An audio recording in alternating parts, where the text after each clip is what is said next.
মোৰ এজেণ্ট যদি গৌৰৱ গগৈ কিয় লৈছিলে, তাৰমানে গৌৰৱ গগৈ মোৰ এজেণ্ট হ'ব লাগিব, তেতিয়াতো আৰু মোৰ হাতত কোনো উপায় নাই।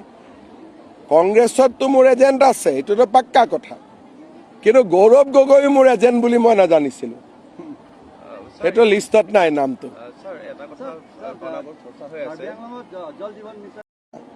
এইটো ঘৃণাৰ মানসিকতা। অসমীয়াই বহাগ বিহুৰ দিনা, মাঘ বিহুৰ দিনা, কাতি বিহুৰ দিনা কাকো হিংসা নকৰে। আমি এটাই কামনা কৰোঁ যে সকলো পৰিয়ালৰ পৰা মেজিৰ জুয়ে অমংগল আঁতৰাই লৈ যাওক। মেজিৰ জুয়ে প্ৰতিগৰাকী মানুহৰ পৰা দুখ আঁতৰাই লৈ যাওক আৰু মেজিৰ জুয়ে সকলোৰে ঘৰ সংসাৰ পৰিয়াল উজ্বলাই তোলক। মেজিৰ উদ্দেশ্য, মেজিৰ জুইৰ উদ্দেশ্য ঋণাত্মক নহয়।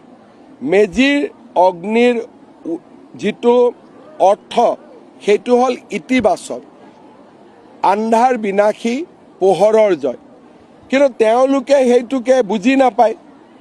অসমীয়া ভাষা সংস্কৃতিৰ লগত কংগ্ৰেছৰ কোনো সম্পৰ্ক নাই।